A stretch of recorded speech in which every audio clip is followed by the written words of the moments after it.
Hello दोस्तों, welcome to our channel path finder for NET JRF. और दोस्तों, आज की हम इस ज्योग्राफी ईजियर क्लासेस में जलवायु विज्ञान के एक महत्वपूर्ण कॉन्सेप्ट जिसका नाम है कोरियोलिस फोर्स, उसके बारे में जानेंगे कि कोरियोलिस बल होता क्या है, किस तरह से कार्य करता है और जलवायु विज्ञान में इसका क्या इंपॉर्टेंस है। उससे पहले आप सभी को ये बता दूं कि नवरात्र की ऑफर चल रहे हैं और नवरात्र के इस ऑफर पर पाथ फाइंडर लर्निंग ऐप पर, जिसका लिंक आपको डिस्क्रिप्शन में दिया गया है, इसमें नेट जेआरएफ हो, कॉलेज लेक्चर हो, आरपीएससी असिस्टेंट प्रोफेसर हो या फिर प्रयोगशाला सहायक, इन सभी की क्लासेस, नोट्स और टेस्ट सीरीज पर आप सभी को 40% का भारी डिस्काउंट है वो देखने को मिलेगा। तो आप path finder learning app download करें और वहां से आप क्लासेस है वो अवेल कर सकते हैं। ये हमारे क्लासेस का जो टाइम है वो रहता है, शेड्यूल है वो रहता है, पेपर वन की क्लासेस, टेस्ट, फिर geography one, geography two classes. उसके अलावा पेपर वन की नोट्स पीडीएफ और ज्योग्राफी के नोट्स जो बुकलेट के फॉर्मेट में आएंगे। उसके अलावा टेस्ट सीरीज आपको अवेलेबल रहती है। तो कोरियोलिस बल के बारे में जानते हैं। तो हमें पता है कि हवाएं हैं, पृथ्वी है, और पृथ्वी क्या करती है, अपने अक्ष पर घूर्णन करती है। ठीक है। और पृथ्वी जब अपने अक्ष पर घूर्णन करती है तो पश्चिम से पूर्व दिशा की ओर पृथ्वी घूमती है। ठीक है। पश्चिम से पूर्व दिशा की ओर जब पृथ्वी घूमती है तो हवा उसके बराबरी नहीं कर पाती। तो हवा है वो पूर्व से पश्चिम दिशा की ओर चलती है। ये हमें पता है कि हवाएं पूर्व से पश्चिम दिशा की ओर चलती है। तो हवा जब पृथ्वी के घूमती हुई पृथ्वी के पश्चिम से पूर्व दिशा की ओर चलती है तो इस विषुवत रेखा पर जब वो पश्चिम से पूर्व दिशा की ओर चलती है तब हवाओं में अंतर आता है। किसका? दाब प्रवणता का अंतर।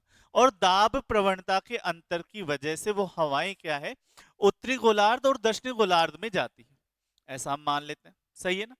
लेकिन दाब प्रवणता में अंतर की वजह से हवाएं अगर उत्तरी गोलार्ध में जाए तो सीधी रेखा में जाए ना, एक दाब रेखा से दूसरी समदाब रेखा की ओर सीधी लाइन में जानी चाहिए। लेकिन ये सीधी लाइन में नहीं जाती और इनमें क्या हो जाता है, विक्षेपण या इनकी दिशा में परिवर्तन हो जाता है, वो थोड़ी सी मुड़ जाती है। जो ये मुड़ जाती है उसे ही हम कोरियोलिस बल के रूप में जानते हैं। और इसका मुड़ना किस वजह से होता है? पृथ्वी के घूर्णन की वजह से। उसका कारण क्या है?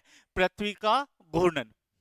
तो कोरियोलिस बल है वो पृथ्वी के घूर्णन की वजह से लगने वाला बल है, जिसमें पवन या हवाएं अपनी सीधी रेखा में ना जाकर थोड़ी सी क्या हो जाती है, मुड़ जाती है।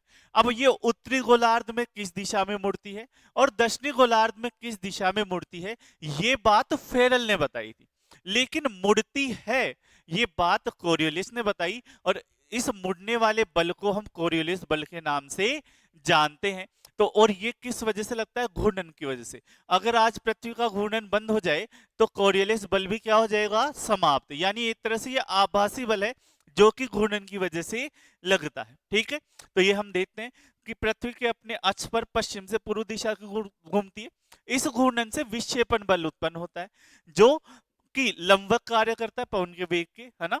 और इसे फ्रांसीसी गणितज्ञ कोरियोलिस ने 1935 में बताया था, जिनके नाम पर ही इसे कोरियोलिस बल कहा गया है। पृथ्वी की गेनी गति यानी रोटेशन के कारण यह उत्पन्न होता है। और उत्तरी गोलार्ध में अब दिशाएं अपनी दाईं ओर और दक्षिणी गोलार्ध में बाईं ओर मुड़ जाती है। ये बात फेरल ने बताई थी। ठीक है, ये ध्यान रख लेना। फिर कोरियोलिस नियम को इन्होंने 1944 में फेरल के नियम को गणितीय रूप से सिद्ध किया और बताया। अब केंद्रीय विसारी ये हो जाएगा। ये एक आभासी बल है जो घूर्णन की वजह से उत्पन्न होता है। पृथ्वी घूर्णन के कारण वायु की दिशा में विक्षेपण उत्पन्न होता है और उसी वजह से ये बल उत्पन्न होता है। कोरियोलिस बल की विशेषताएं क्या है? पृथ्वी के परिवहन के कारण कोई गतिशील वस्तु बाहर की ओर फेंकी, घूर्णन की वजह से बाहर की ओर ही जा रहे हैं, पर गुरुत्वाकर्षण की वजह से हम रुके हुए हैं। यह विक्षेपण बल क्या कहलाता है? कोरियोलिस बल। कोरियोलिस बल पवनों की उत्पत्ति में कोई भी योगदान नहीं देता, ये पता है हमें। इससे पवन उत्पन्न नहीं होती, बस उसकी दिशा क्या हो जाती है? चेंज हो जाती है। यदि पृथ्वी घूर्णन करना बंद कर दे तो कोरियोलिस बल क्या हो जाएगा? समाप्त हो जाएगा, क्योंकि ये आभासी बल है और ये घूर्णन से ही संबंधित है। कोरियोलिस बस अक्षांश के समानुपाती होता है, जो कि ध्रुव भूमध्य रेखा पे तो सबसे कम होता है और ध्रुवों पर क्या होता है? सर्वाधिक होता है। यानी भूमध्य रेखा से जैसे जैसे ध्रुवों की ओर जाते जाएंगे कोरियोलिस बल का मान बढ़ता जाएगा। पवन वेग जितना अधिक होगा विक्षेपण भी उतना ही अधिक होगा। जितना तेज पवन जाएगी उतना ही विक्षेपण भी हमें ज्यादा देखने को मिलेगा। कोरियोलिस बल विश्वत रेखा पर शून्य होता है। यही कारण है कि विश्वत वृत्त के निकट चक्रवात नहीं आते। चक्रवातों के लिए एक वक्राकार मार्ग में घूमना जरूरी है ना पवनों का, और विश्वत रेखा पर जीरो है तो विक्षेपण भी जीरो है, तो हवाएं सीधी बहती है और इस वजह से चक्रवात नहीं मिलते। कोरियोलिस बल वायुदाब प्रवणता के लंबवत होता है। उत्तरी गोलार्ध में दाईं ओर और दक्षिण गोलार्ध में बाईं ओर मुड़ जाता है। ये फेरल ने बताया था। किसी भी गतिशील वस्तु पर कोरियोलिस बल प्रभावी हो सकता है, जैसे पवन, उड़ते हुए पक्षी, जहाज, गोली, बैलिस्टिक मिसाइल, सब पर ये कोरियोलिस बल लागू होता है। तो नेक्स्ट, आई होप आप सभी को ये कोरियोलिस बल समझ में आया होगा। हमारा जो प्रयास है कि 5 मिनट कॉन्सेप्ट क्लासेस, जिसमें हम डेली आपको नए नए कॉन्सेप्ट है वो समझाएं, उनके बेसिक्स समझें। आई होप आपको ये अच्छा लग रहा होगा। 5 मिनट से थोड़ा 1-2 मिनट ज्यादा भी हो जाता है कई बार, और आपको ये सब कुछ पसंद भी आ रहा होगा। चलिए धन्यवाद। और नेक्स्ट जो क्लास होगी उसमें हम फेरल के नियम को समझने का प्रयास करेंगे। चलिए दोस्तों, धन्यवाद।